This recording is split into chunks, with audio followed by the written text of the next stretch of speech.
Hi, Mr. Williams. How are you? Hi, I'm good. You? I'm all right. I'm going to be very honest. I'm very tired. Is this just going to be the lethargic one after lunch where it's just like, I'm basically, last night, so we did 8 yesterday, and hold on, I'm just checking. Can you speak to me quickly? yeah, 10-4, 10-4. Thank you, my army friend. Marines. Sorry.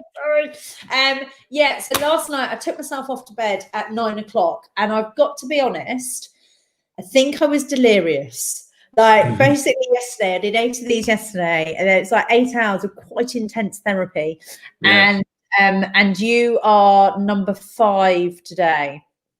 So I'm we'll just chill. You are the follow up to Brandon Block. So I mean, where does one go after that? Yeah. Good luck with the afternoon.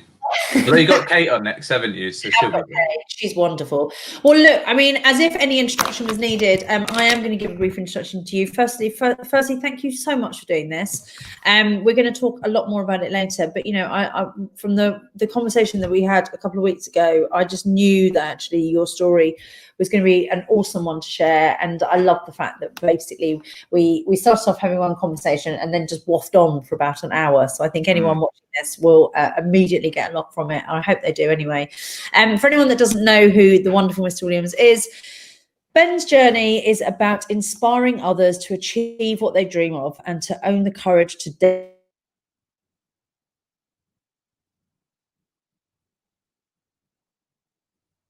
Oh no, look, it's all frozen. Right, back now, I think. Tech's good, isn't it? Great, isn't it? Anyway, look, I think we're still going. So after an unfortunate incident as a nightclub bouncer involving the death of a patron, Ben fell into the world of drug abuse and addiction, balancing on the brink of life. A Royal Marines advert saved him, reminding him of his boyhood dream.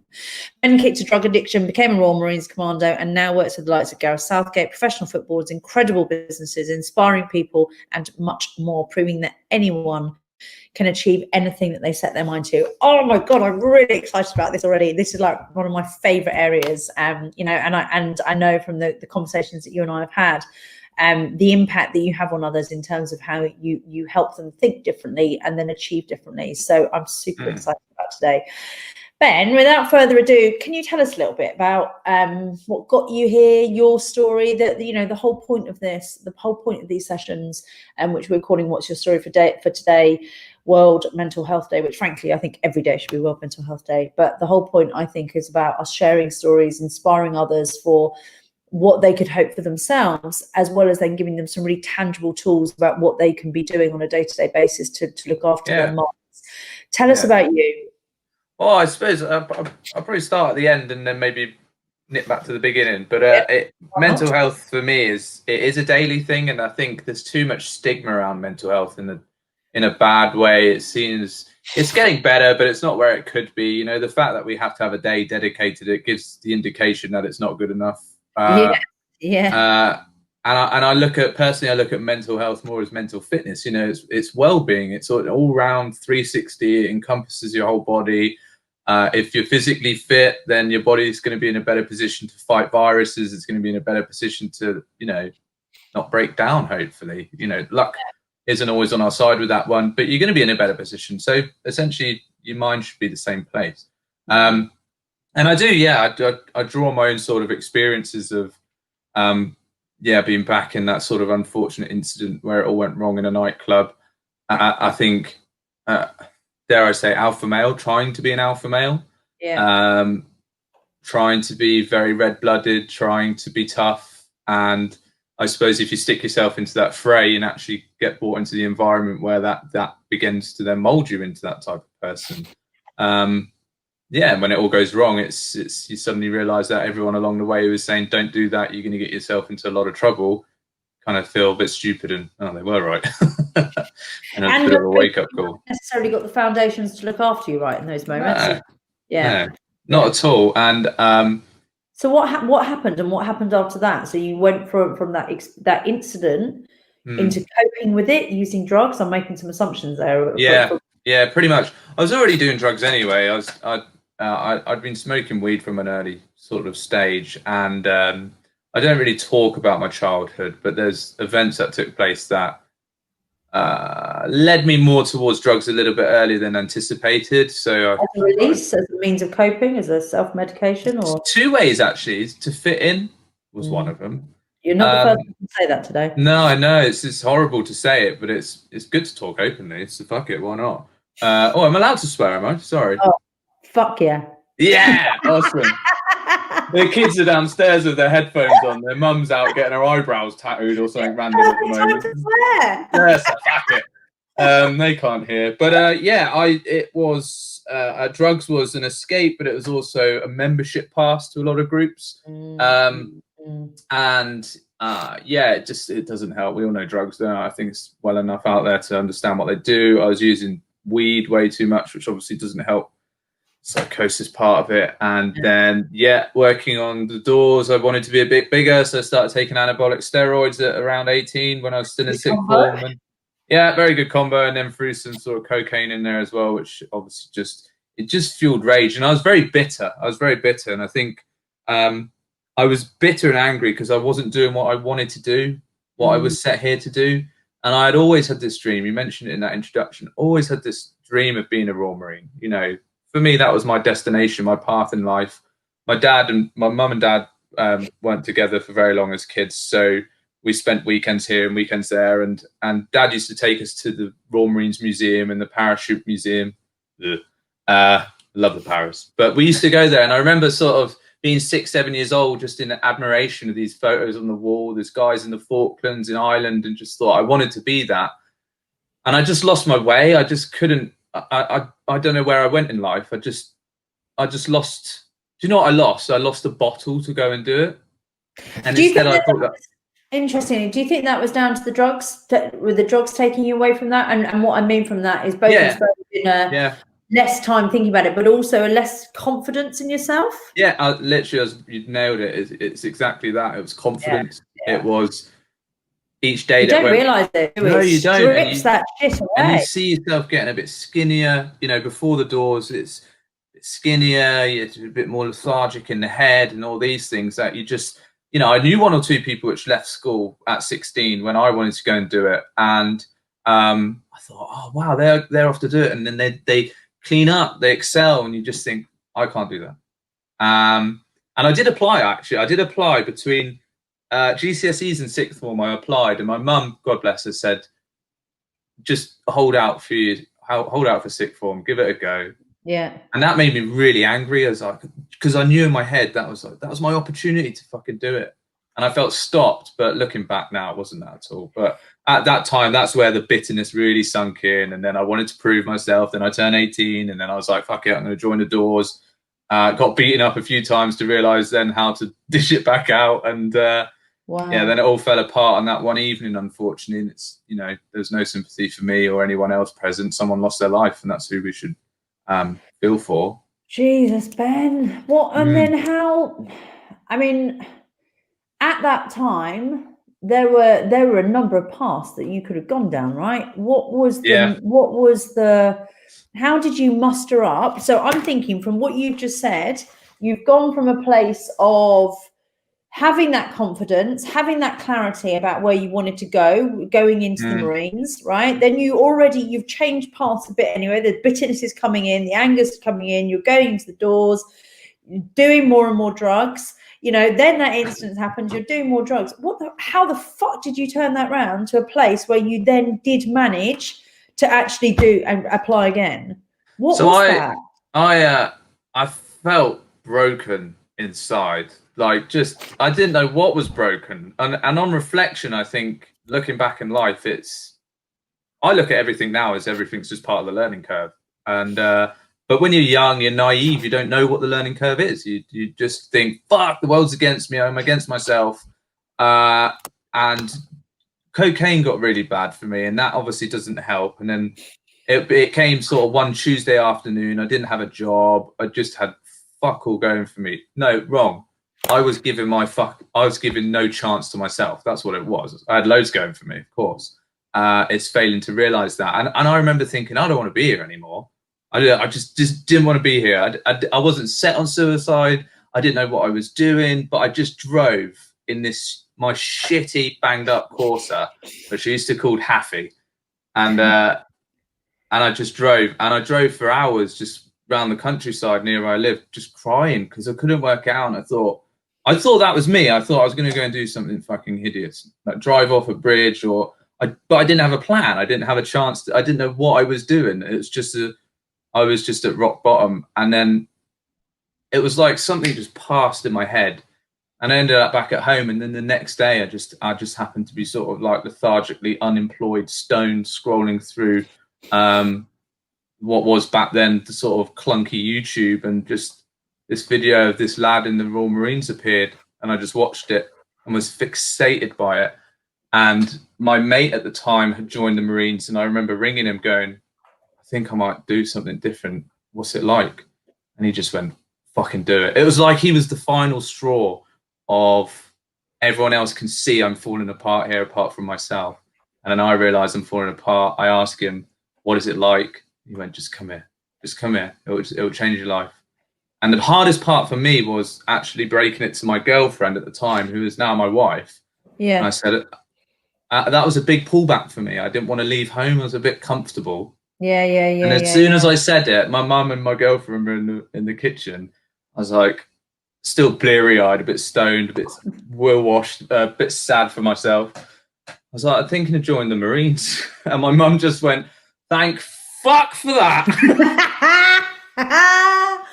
Wow. And I was like, what do you mean? And she was like, go and chase your fucking dream, for fuck's sake. It was a bit more, she was a bit more polite. Less sweary. There was a swear in there. And my girlfriend was like, yeah, just go and do it. See what happens. And then that's where it began. And that's where next day the application form got filled in. And then I went on to, I went to the careers office, and it was like, it sounds so cliche, and I'm not really into cliche, but it was like something switched in my head. Yeah. And I was like, what the fuck am I smoking this for? I, started to chuck away the weed, ditch cocaine literally overnight. I wasn't taking steroids by that point because I couldn't afford them. Pricey lifestyle there. And that was with the coke and weed. Yeah, selling possessions as we go. God. Nice. And that was it.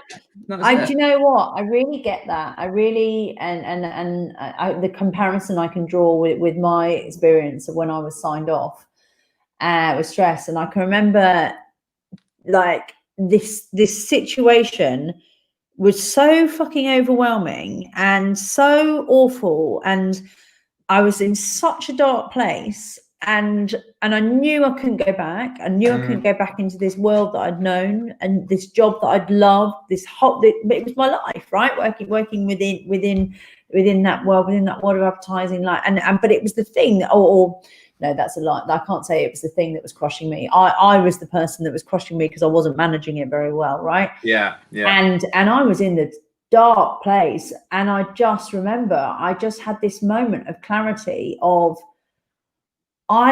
this has to not be the worst thing that's happened to me. I have to turn it into the best thing. I have to turn it from the worst thing into the best thing. And I'm not saying that the world changed at that moment. Suddenly fucking unicorns came out of the sky and angels sang. But that was the night before. Yeah, no, because I was shit-faced. No, I'm joking. I'm absolutely joking. But the point being that, and having that moment of clarity, then things got easier.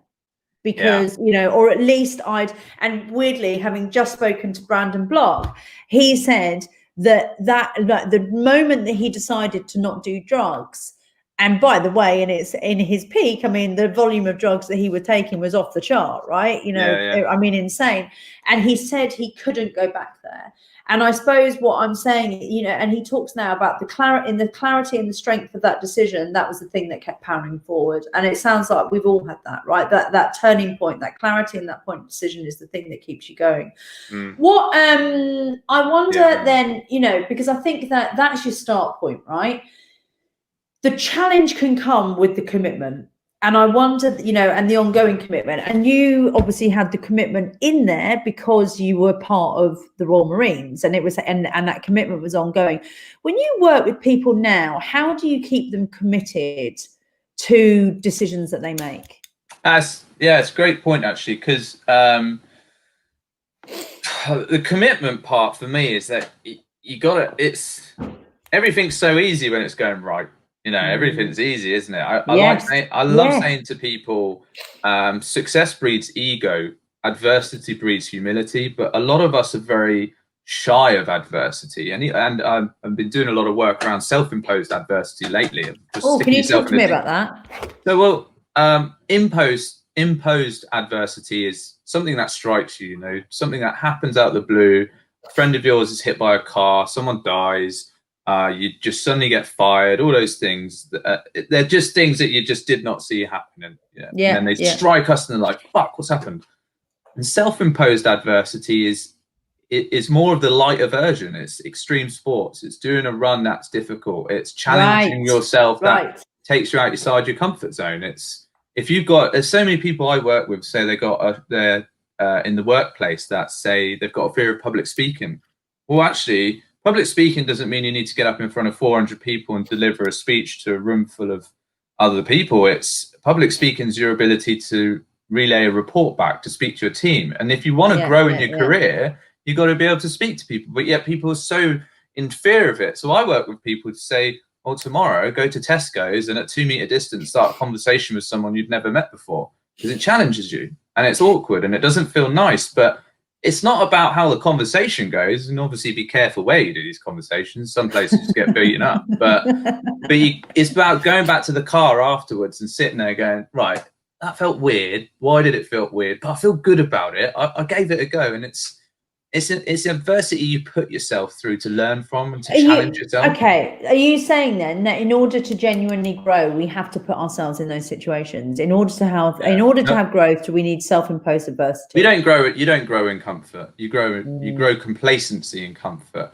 Again, that's a lot of stuff we've been working with people. Is comfort's great. You know, we hear it all the time, to challenge ourselves, step out your comfort zone, do this, do that. Well, comfort's a great place to be, isn't it? You know, if you had a really bad day at work, you don't want to go home to someone else's house and chill out. You know, your neighbours. You go to yours. So having your own house where your food's in the cupboard and the latches. We need social security. You know, that's comfort as well, that we have people within our lives that you can just be who the fuck you want to be in front of, and they're not going to judge you for it. So that's a comfortable place. But there's areas in our lives where we're too comfortable, and we know we're comfortable and we're complacent. And you know you're in those spots within your life because you say the sentence, I'd love to give that a go. I wish I could do that. I'd love to try that. Well, actually, what that is ambition speaking, but you're retaining yourself back from something because you probably fear what's on the edge of your comfort zone, or it's unusual. So it's about working with people to just fucking challenge yourself at something you find difficult and throw yourself into the fray and try and have a growth mindset with it. If it doesn't work out, it's not the end of the world. You just learn what went wrong.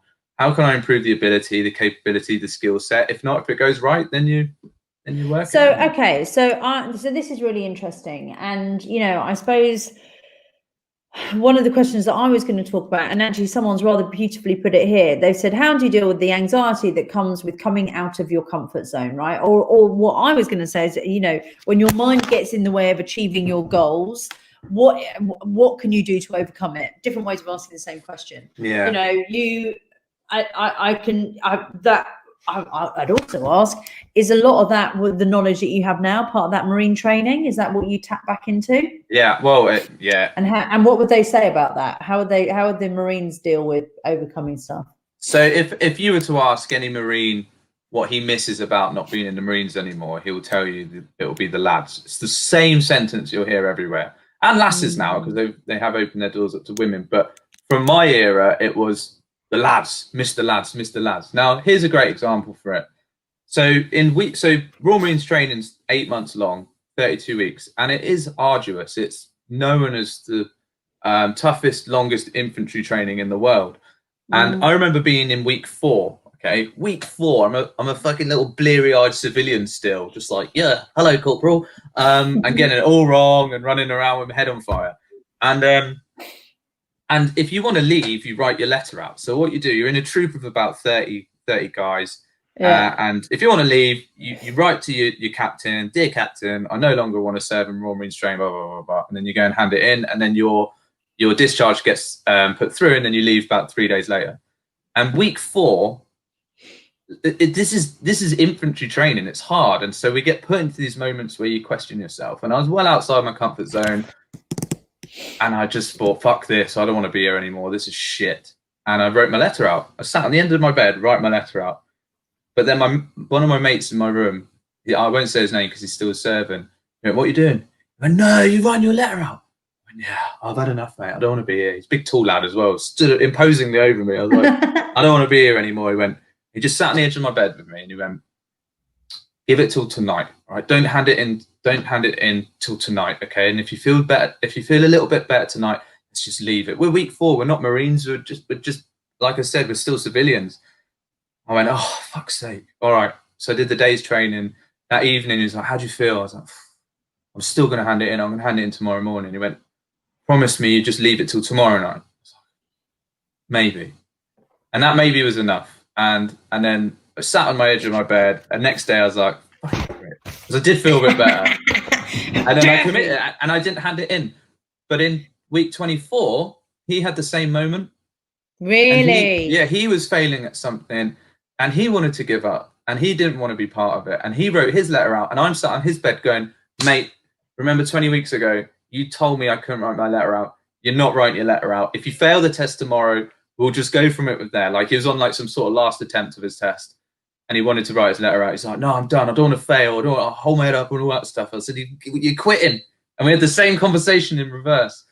And then the next day he passed the test and then we continued on training. And we actually went to war together. We were in the same section in war. We've been on the same courses, spent a long time together within them 10 years.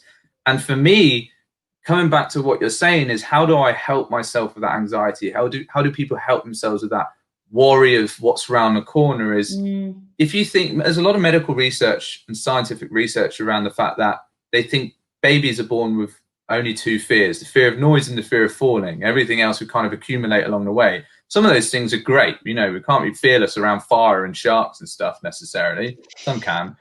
But what we do also fear is what people think of us and rejection and failure, embarrassment. And actually, the majority of people's anxiety is related to how am I going to look in front of someone? What they're going to think if I fail this, I'm going to look like a fucking asshole.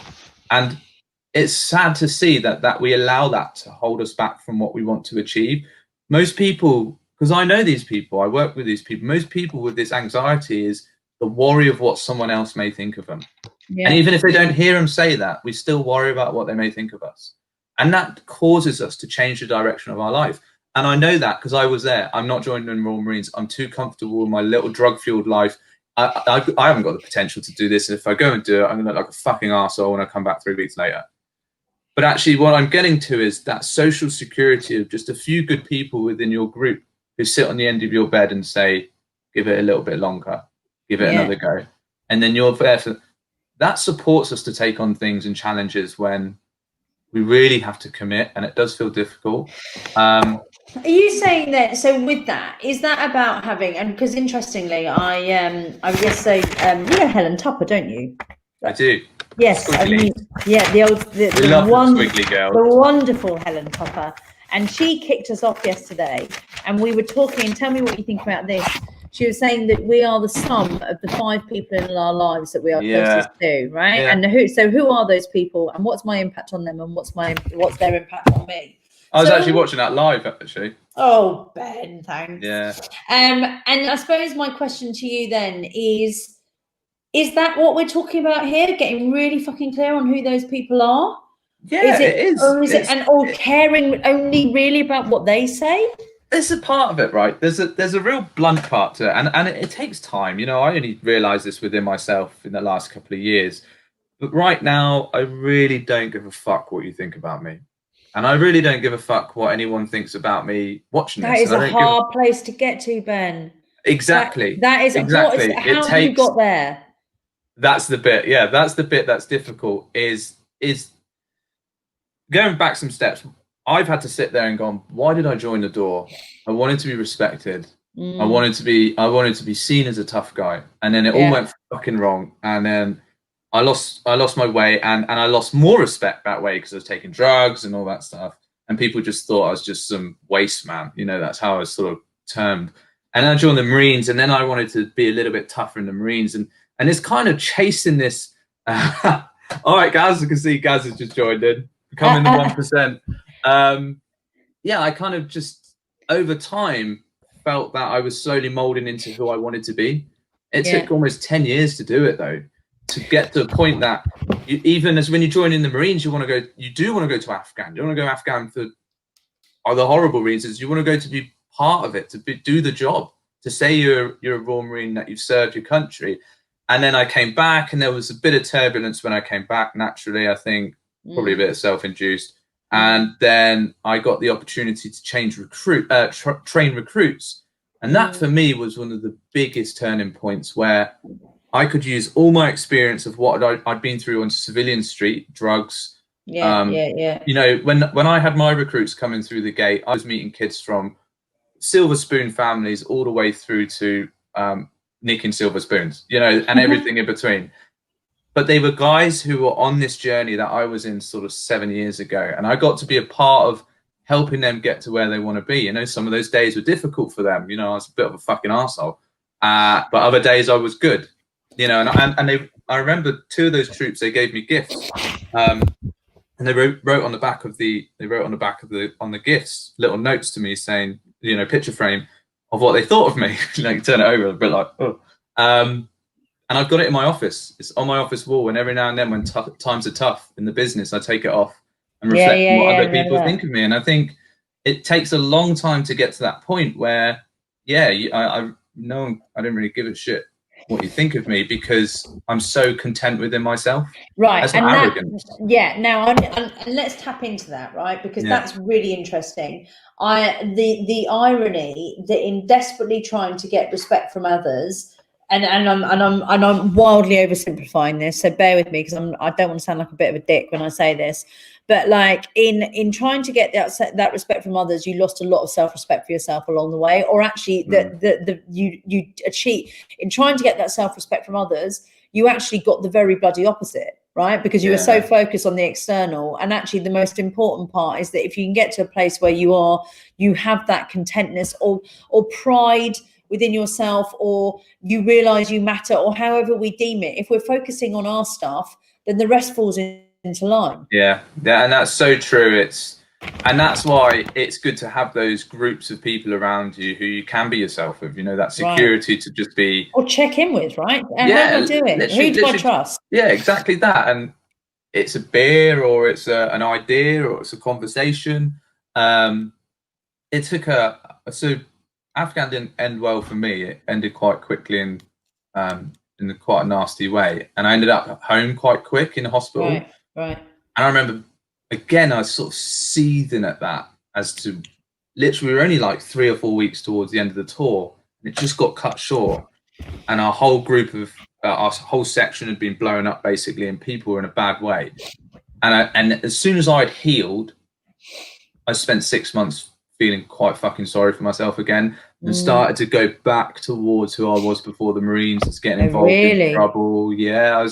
I ended up having court martial, which is military court, because I fell out with someone, and it didn't end well. And and again, I was sort of reverting back towards who I was. And do you know what? And this is interesting, and I wanted to ask about it anyway, because when we spoke previously, I really wanted to bring this back in, and I'm going to touch on it in the way that I interpreted it, but I think you'll obviously be able to explain it a lot better. When we talked before, we talked about, you were saying about coming back from Afghanistan and having what was deemed as the PTSD, but actually you think that rather than it being about Afghanistan, actually it was from much earlier in your life. I think it was just accumulation of things. Like it only dawned on me probably about 3 years ago, where I had a chat with someone. I went, it's like with massive Eddie Stubbard lorries just fucking legging it down the motorway. And as you're going, you're just picking up stuff along the way. You're not stopping for it. You're just picking up stuff and you're sticking it in. And then one day, bang, you jam on them brakes and fucking everything comes flying forward. Like everything, you know, successful things, bad things, regret, ambition. It's all in there in the back of this lorry, but you don't have time to see it or reflect on it, and then bang, it all comes crashing forward. And for me, and I'm not saying it's for anyone else, but for me, Afghan, that moment of trauma unlocked way too many demons, and it all just came flying forward. And I was like, right, fucking life before the Marines, that geezer died in a nightclub, all that stuff, all came flying back. A lot of regret, a lot of deep thinking, where actually what it was an opportunity to realize that, because I spent so long as well going, Afghan was bad, but it weren't that bad, and I was actually prepared for it. And the things you see, I was relatively prepared for. Yeah. So it can't be that. And I remember having this sort of internal fight in my head, going, "Well, fucking, what is it?" And then it comes from self-admittance to go, "You did this, you did that, you fucked that up. That didn't go well, did it?" Isn't that interesting that actually it just, I really like that metaphor, that like, yeah, you slam on the brakes because something that crisis or that moment happens, and then all of that shit flies forward. I really get that. And I suppose it's those beautiful moments then that actually make you do something about all of that stuff, all of the stuff that's flown forwards, rather than just the presenting thing. You know, interestingly, yesterday I was talking to Natasha Devon, and she suffered very badly from an eating disorder.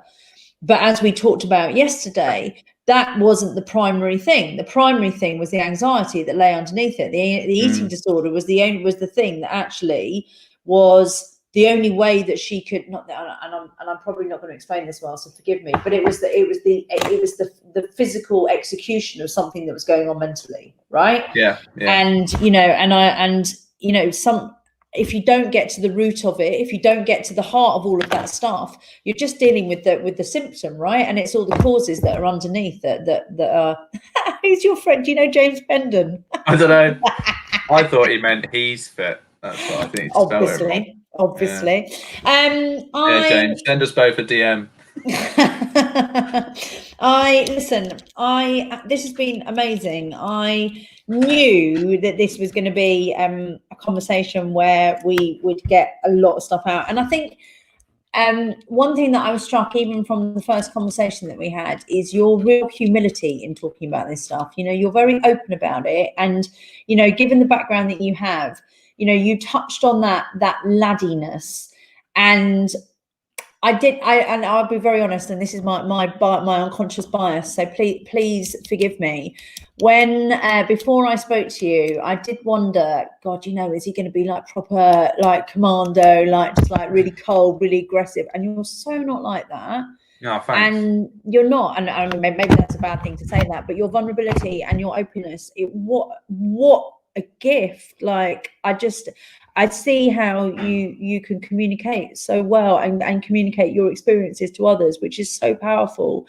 And I wonder now, you know, and given the person that you are and the experience that you've had, I hope it's something that other men can learn from and that sounds really patronizing. I don't mean it like that, but can gain the courage to talk in a similar way. To their benefit, right? Yeah, and I get what you mean about learn. It's and not to disagree, but it's not learning, because it's within us all. It's an ability to or confidence in being able to do similar. That's it. It's learning to be confident, to just, it's very difficult to get to that point in life to say, I don't really care what you think of me. And it's not arrogance. I have 2 children and a wife, you know. I need to do the best I can to ensure they can have the best life possible. And that means I don't need to go out and prove myself to other people on the streets and other stupid shit like that now to try and be a tough man. I've done my military career, you know, fucking hell. I've gone from trying to almost kill myself one day, addicted to drugs, to now being sat in boardrooms with HSBC, you know, working at Facebook and coaching really cool people. And all I say with that is I'm just totally normal person. I've just tapped into my own ability to trust myself to go and do things I want to do now, rather than follow what other people say. And when you do that, you end up unlocking so much more potential in yourself. I get that.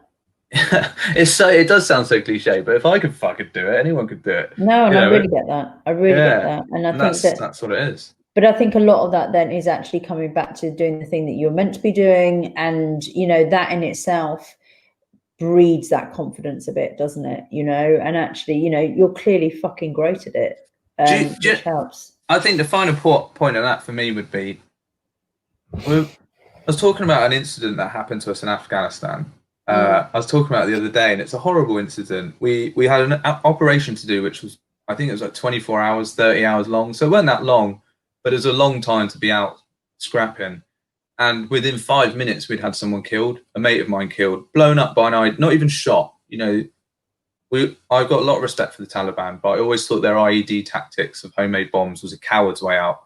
Yeah. But it was their way of fighting us. We had helicopters, so is what it is. But that happened within 5 minutes, and you know, brutal death, and 2 other people injured with him, and it caught everyone off guard. You know, we went into the rest of that day seething, but we got our job done, and that was tough to live with. And there was a few times in my career when I'd stepped over bombs as well, and then people had been blown up behind me, and you get that real guilt of, yeah, I bet that shit shouldn't have happened. But actually what comes is that acceptance to go and meet families, speak to people which are still here, and have those open conversations to be like, I'm sorry, no, oh, fucking not your fault, I stepped on it, and all that type of stuff. And you have open conversations.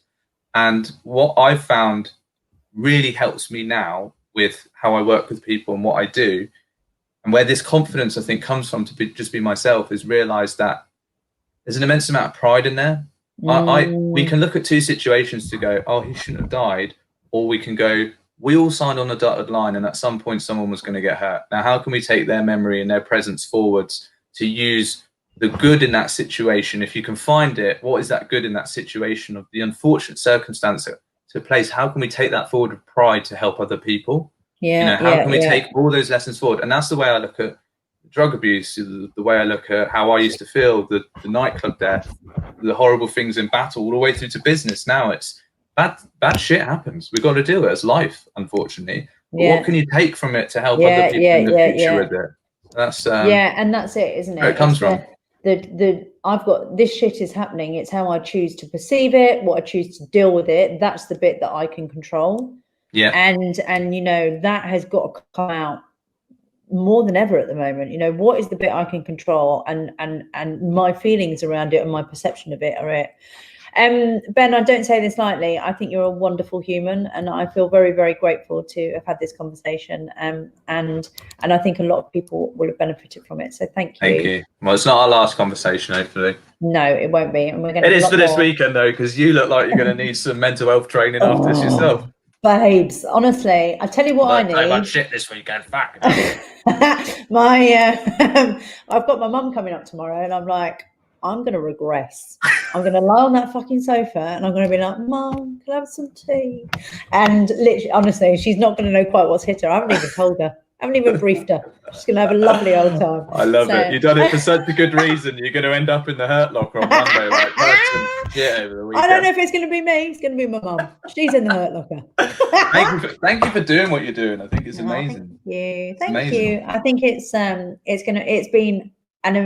been intense, but it's been immense. And you know, the people that I've spoken to, I can't wait to. I think I've literally been thinking as I've been speaking to everyone. Do you know what I want to do? I want to pull out almost like a summary from the weekend of how to live well, how to manage your mind, and all, because the similarities that are coming out, albeit with different angles and different ways of looking at stuff, is massive. And you know, there are some really clear pointers in this about how we can all live life that little bit better and feel that bit better, and that's what it's all about.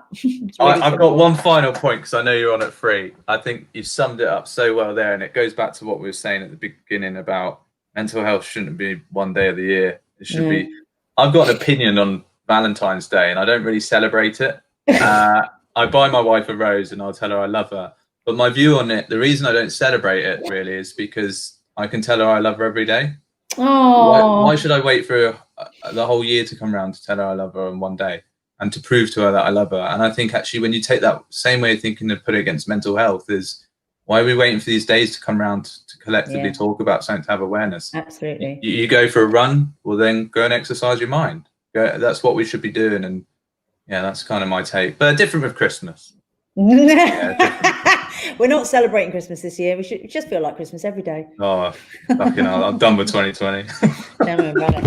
Right, you are wonderful, and I have loved this, and I think you are ace. So I will look forward to speaking to you very soon, and I can't wait for it.